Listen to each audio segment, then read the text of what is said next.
देख रहे हैं मेट्रो दिनांक टीवी न्यूज। आइए देखते हैं आज की खास खबर। संजय निरुपम का संजय राउत पर जोरदार हमला।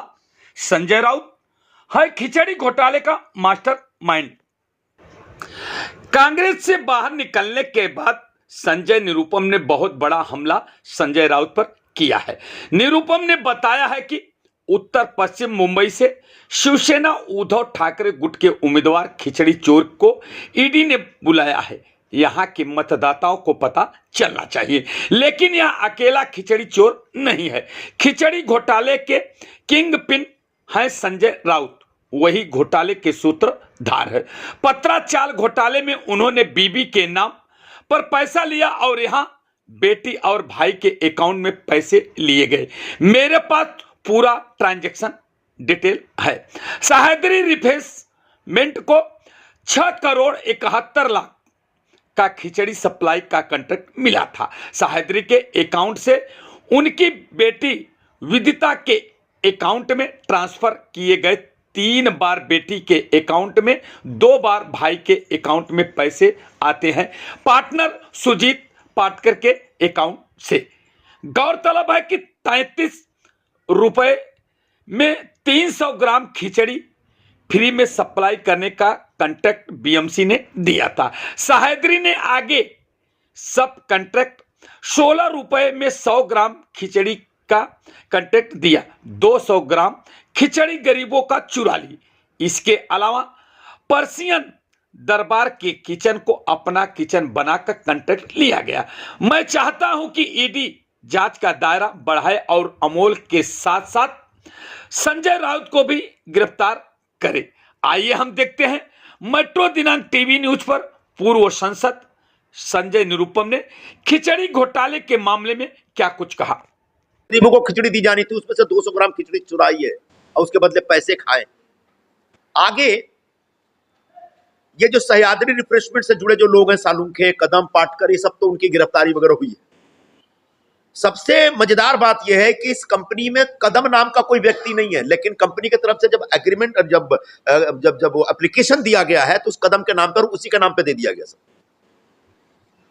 तीसरा बड़ा जो एक स्कैम इसमें निकल के आता है कि जब आप खिचड़ी सप्लाई करने के लिए कॉन्ट्रैक्ट मांगते हैं तो आपको दिखाना पड़ता है कि आपका कोई अपना किचन है। तो उनके पास अपना कोई किचन नहीं था। उन्होंने जोगेश्वरी एसवी रोड पर, जोगेश्वरी गोरेगांव के बीच में जो एसवी रोड पर जो पर्शियन दरबार रेस्टोरेंट है, उस रेस्टोरेंट के किचन को अपना किचन बता दिया। उस रेस्टोरेंट के किचन को अपना किचन बता करके खिचड़ी सप्लाई करने का कॉन्ट्रैक्ट ले लिया।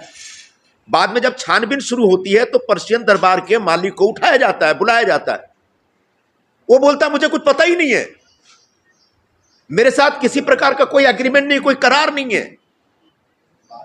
यानी एक बहुत बड़ा फ्रॉड किया है सह्याद्री रिफ्रेशमेंट ने खिचड़ी सप्लाई का कॉन्ट्रैक्ट हासिल करने के लिए। यह आगे जाके समझ में आता है। पर्शियन दरबार के मालिक ने अपना एफिडेविट दे दिया है। पर्शियन दरबार के मालिक ने अपना एफिडेविट दे दिया है कि मेरा सह्याद्री रिफ्रेशमेंट से कोई लेना देना नहीं और मेरे किचन का कोई उपयोग नहीं हुआ। यानी पर्शियन दरबार के किचन को बता करके सह्याद्री रिफ्रेशमेंट ने खिचड़ी सप्लाई करने का 6-6.5 करोड़ का कॉन्ट्रैक्ट लिया और खुद सप्लाई नहीं किया, किसी को सब कॉन्ट्रैक्ट दे दिया और उसमें चोरी की। यह सब तब हो रहा था जब उस समय के मुख्यमंत्री महोदय हर दूसरे तीसरे दिन फेसबुक पे आके अपना रुआंसा चेहरा दिखा के यह दावा करते थे कि मैं मुंबई के गरीब नागरिकों का, गरीब मजदूरों का ख्याल रख रहा हूं। जब लोगों की जान जा रही थी, जब लोग खाने को तरस रहे थे, जब लोगों के पास गांव जाने की जगह नहीं थी, कोई माध्यम नहीं था, कोई साइकिल से जा रहा है, कोई पैदल जा रहा है, जब हमारे मजदूर, जिस जमाने में हमारे मजदूर ट्रेन के नीचे आके कट जाते थे भंडारा के आसपास, उस समय ये शिवसेना उबाठा के लोग उन गरीब मजदूरों के लिए जो आवंटित या सप्लाई की जाने वाली जो खाद्य सामग्री थी उसमें घोटाला कर रहे थे। और इसलिए मैं ये चाहता हूं कि आज ईडी वाले जो छानबीन कर रहे हैं उस छानबीन का जो पूरा एम्बिट है उसको थोड़ा फैलाएं और यहां के उम्मीदवार के साथ साथ सह्याद्री रिफ्रेशमेंट ने जो घोटाले किए हैं उस घोटाले के लिए संजय राउत को गिरफ्तार किया जाए, क्योंकि मुख्य सूत्रधार मेन किंगपिन वही है इस घोटाले के। उन्होंने अपने परिवार के नाम पे सह्याद्री रिफ्रेशमेंट से जो कमीशन खाया, जो चोरी की है, वो अपने आप में एक बहुत ही अमानवीय और बड़ा निर्दय किस्म का क्राइम है, अपराध है। आदरणीय शिवसेना प्रमुख बाला साहब ठाकरे जी ने एक पार्टी स्थापित की थी गौर गरीब लोगों की सेवा करने के लिए। जो जरूरतमंद है उनके लिए हमेशा शिवसेना खड़ी रहती थी। ऐसे शिवसेना का झंडा लेकर के, भगवा हाथ में लेकर के, जिस प्रकार से संजय राउत ने घोटाला किया और गरीब लोगों की खिचड़ी लूटी है, उसके लिए ईडी को अपनी जांच का पूरा एम्बिट बढ़ाना पड़ेगा और संजय राउत को के खिलाफ एफआईआर करते हुए, प्राथमिकी दर्ज करते हुए उनको गिरफ्तार करना पड़ेगा। तब जाके समझ में आएगा मुंबई के तमाम लोगों को, खासकर मराठी भाषी लोगों को, जिनके नाम पर ये राजनीति करते हैं, राजकारण करते हैं और कहते हैं मराठी माणसाचा न्याय यानी हक्कासाठी, और वो उनके नाम पे राजकारण करके गरीब लोगों के भोजन में लूट मचा रहे हैं और उसमें से दलाली खा रहे हैं। तो आज जिस खिचड़ी स्कैम की जांच हो रही है, उस जांच का विस्तार बढ़ाया जाए, यह मांग मैं करने के लिए यहां पर उपस्थित हूं। उम्मीदवार महोदय ने कहा है कि मैंने नॉनवेज छोड़ दिया है जेल जाने के लिए और नए कपड़े भी सिला लिए। जेल में जो कैदी जाते हैं वहां पर जेल वाले खुद कपड़ा देते हैं, अपना कपड़ा लेके जाना नहीं पड़ता है, और वहां भी नॉनवेज मिलता है। ऐसा नहीं है कि वहां नॉनवेज के बगैर जान निकल जाएगी आपकी। तो ये जो फालतू ड्रामा और सहानुभूति लेने की जो कोशिश है वो सरासर गलत है। मैं आपके माध्यम से पूरे उत्तर पश्चिम के लोगों से आह्वान करूंगा कि आपके सामने महाविकास अघाड़ी की तरफ से, इंडिया अलायंस की तरफ से, शिवसेना उबाठा की तरफ से जो उम्मीदवार आया है वो खुद तो खिचड़ी चोर है और उसको जिन लोगों ने उम्मीदवार बनाया है वो भी इस खिचड़ी चोरी में एक अभियुक्त है, और इसलिए आने वाले दिनों में उनको एक सबक सिखानी पड़ेगी, उनको एक लेसन सिखाना पड़ेगा। चुनाव बहुत नजदीक है और उस चुनाव में मुख्य तौर पर इसी विषय पर बाहर निकलिए और भाषा के नाम पे, धर्म के नाम पे बंटने के बजाय जिन्होंने गरीब की खिचड़ी खाई है ऐसे लोगों को हमेशा के लिए पराजित करिए, ऐसे लोगों को हमेशा के लिए सजा दीजिए। ये मेरा आह्वान है आप सब। उसके बाद अब आप सहयोगी दल नहीं रह गए उबाटा के साथ, इस वजह से ये आरोप लगाए जा रहे हैं। और अगर क्या आपको कैंडिडेचर मिलता है इस सीट पे, अंधेरी से, नॉर्थ वेस्ट सीट से, तो आप इस मुद्दे को लेकर मैदान में उतरेंगे, क्या स्टैंड है? मेरा तो पूरा चुनाव का मुद्दा यही होगा। मेरे चुनाव का नैरेटिव इसी पर बेस रहेगा और यही मैं कहने जा रहा हूं अपने मतदारों से, मतदाताओं से, कि इंडिया अलायंस और एमवीए जो भ्रष्टाचार को लेकर के बड़ा हमेशा एक हाई मोरल वैल्यूज पेश करते हैं और दिखाते हैं कि बड़े नैतिक हैं और भ्रष्टाचार में उनका विश्वास नहीं है, उन लोगों ने कैसे व्यक्ति को, कैसे भ्रष्टाचारी व्यक्ति को आपका उम्मीदवार बनाया है, ये मेरा मुद्दा है। और उसको उम्मीदवार बनाने वाले जो लोग हैं वो खुद भी भ्रष्टाचारी हैं, ये मेरा मुद्दा होगा। तो बिल्कुल उम्मीदवार बनने के बाद तो यही मुद्दा है, इसी मुद्दे पे काम करना है। लेकिन अभी तक पूछताछ नहीं। हाँ, ये आपका जो सवाल है, इसीलिए तो आज मैं मांग कर रहा हूं कि ईडी संभवतः ये सोचने में लगा है शायद कि इनने अपने अकाउंट में कुछ नहीं लिया, लेकिन इनके भाई का इन्वेस्टिगेशन हुआ है, भाई का इंट्रोगेशन हुआ है। अब भाई ने संभवतः ये कहा है कि मैं तो पहचानता ही नहीं किसी को, इसमें मेरे अकाउंट में कैसे पैसा है हमको कुछ पता ही नहीं है। तो क्या संजय राउत ने अपने भाई का अकाउंट मिसयूज किया? क्या संजय राउत ने अपनी निर्दोष बेटी का अकाउंट यूज किया खुद की दलाली के लिए। इसकी छानबीन ईडी को करनी पड़ेगी और तब जाकर के एक जगह पे वो पहुंच सकते हैं और उसके बाद संजय राउत की गिरफ्तारी अवश्य होगी। ये विषय अब क्यों निकाल रहे हैं आप? ये विषय अब क्यों? बताया तो उनके सवाल के जवाब में। अपोजिट उमेदवार तुम्ही फिक्स केलेला आहे, कोणाविरुद्ध प्रचार करण्याचे फिक्स केले, रुबी पाडवा आहे, कुठल्या पक्षानं तुम्ही त्याच्या विरुद्ध निवडणूक लढणार आहात अमोलचे, ते काय फिक्स झालंय का? आज अजून पर्यंत खरवास मास आहे, उद्यापासून नवरात्री सुरू होत आहे। मी सांगितलं होतं गेल्या दिवशी की नवरात्रीच्या दरम्यान मी ठरवणार की कुठल्या पक्षामध्ये जायचे, तो त्या दिवशी तुम्हाला मी नक्कीच सांगणार। अरे रुक ना, देवेंद्रजी एकनाथ शिंदे यांच्याशी काही बोलणं झालंय का? ते नक्की कोणाच्या वाट्यात? याच्याबद्दल सध्या मी काहीही बोलू शकत नाही। मेरा सवाल आपसे आपकी जब भी प्रेस कॉन्फ्रेंस होती है तब ईडी का समझ जो है अमोल को आता है, एक बार फिर आ जाया है, इसके पहले भी आया था। तो क्या आपने एक बात और कही कि ये जो जानकारी आप दे रहे हैं वो ईडी को सब पता है, तो क्या आपकी यह प्रेस कॉन्फ्रेंस ईडी के बिहाफ में है? जी नहीं, ईडी एक हिंदुस्तान की एक स्वायत्त जांच एजेंसी है, उससे मेरा कोई लेना देना नहीं। लेकिन बहुत सारी इंफॉर्मेशन, आपके पास भी बहुत सारी इंफॉर्मेशन आती है कि नहीं, पुलिस डिपार्टमेंट से, इनकम टैक्स डिपार्टमेंट से आती है कि नहीं? तो मैं भी बुनियादी तौर पर एक पत्रकार हूं कि नहीं? आपसे ज्यादा अनुभव है पत्रकारिता के मेरे पास। तो हमारे पास सोर्स होते हैं जिनसे हम जानकारी असर्टन करने की कोशिश करते हैं, और ऐसे बहुत सारे हमारे पास सोर्सेज हैं, उसमें कुछ गलत नहीं है। तुम्हाला कचरा म्हणून संबोधलेला आहे आणि पक्ष प्रवेशाला विरोध केला। काय नाही, बोलू दे ज्यांच्या बोलायचं आहे ते। लोकतांत्रिक देश आहे बाबा, लोकशाही आहे, सर्वांना अधिकार आहे स्वतःची भूमिका ठेवण्याची, स्वतःच्या एक वक्तव्य जारी करण्याची, देऊ द्या, काय हरकत नाही। पण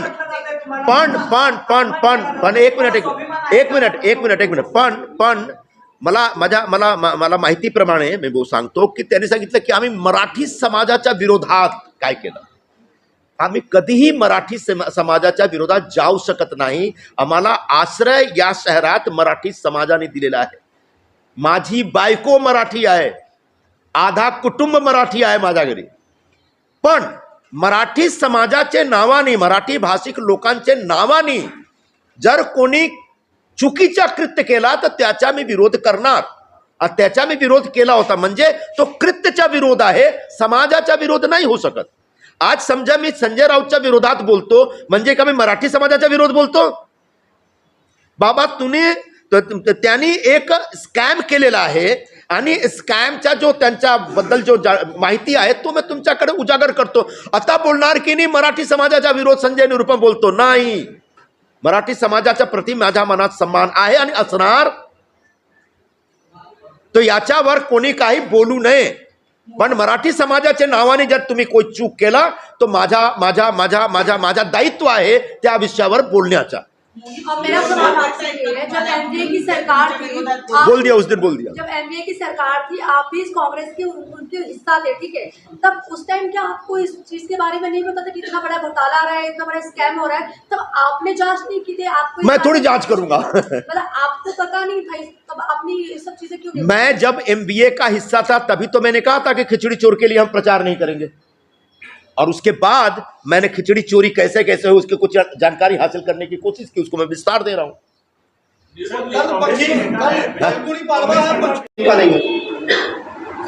कारण असं आहे की त्यांनी या पाप केलेला आहे, गुन्हा केलेला आहे, पण स्वतःच्या नावाने नाही।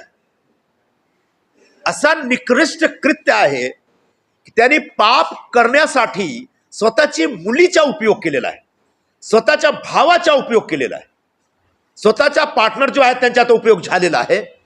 पण ईडीला एक जो सर्कमस्टान्शियल एव्हिडन्स असतो, परिस्थितीजन्य पुरावा असतो, त्याच आधारावर ते संजय राऊतच्या विरोधात कारवाई सुरू करू शकतात। बोला। सवाल ये है कि क्या जो एलिगेशन आप लगा रहे हैं, इस एलिगेशन से संबंधित जो क्या बैंक अकाउंट डिटेल आप सारी चीजें बता रहे हैं, दस्तावेज आपके पास में है, और अगर आपके पास कोई दस्तावेज है तो स्वतः आप ईडी के सामने जांच कर रही है, आप जाकर खुद देंगे या फिर ईडी के बुलावे का इंतजार करेंगे? मुझे नहीं लगता मुझे ईडी के बुलावे का कोई इंतजार है और मुझे ईडी के दफ्तर में जाना चाहिए। ईडी के दफ्तर में चोर बेईमान जाते हैं, हम लोग, हमारे जैसे लोग नहीं जाते हैं।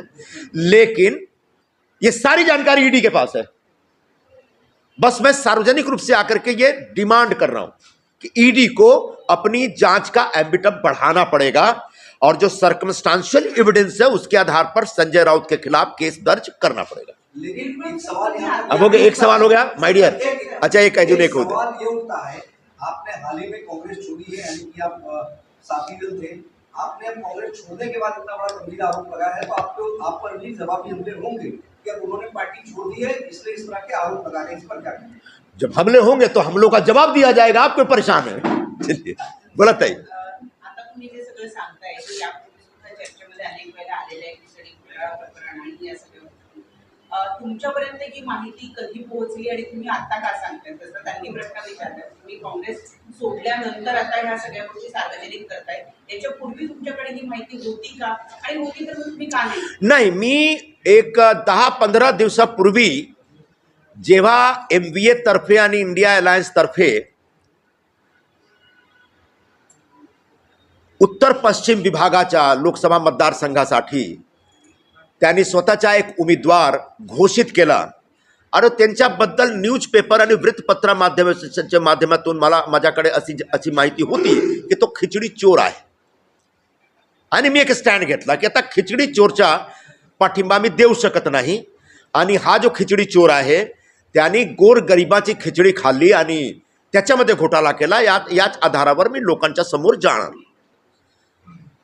त्यानंतर ज्या खिचडी स्कॅम काय आहे त्याचा एक अभ्यास करण्याचा माझा प्रयत्न सुरू झाला आणि अभ्यास करत करत ही माहिती नवीन आलेली आहे माझ्याकडे 3-4 दिवसापूर्वी।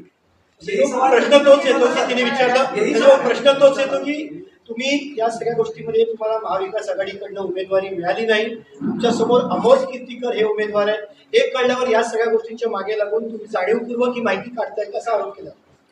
जाणीवपूर्वक करा अनजाणीवपूर्वक करा काही फरक पडत नाही, माझ्याकडे माहिती आहे आणि माहिती तुमच्या बरोबर मी शेअर करत आहे। मैंने इनका हो जाने दो, एक दो और कुछ है तो एक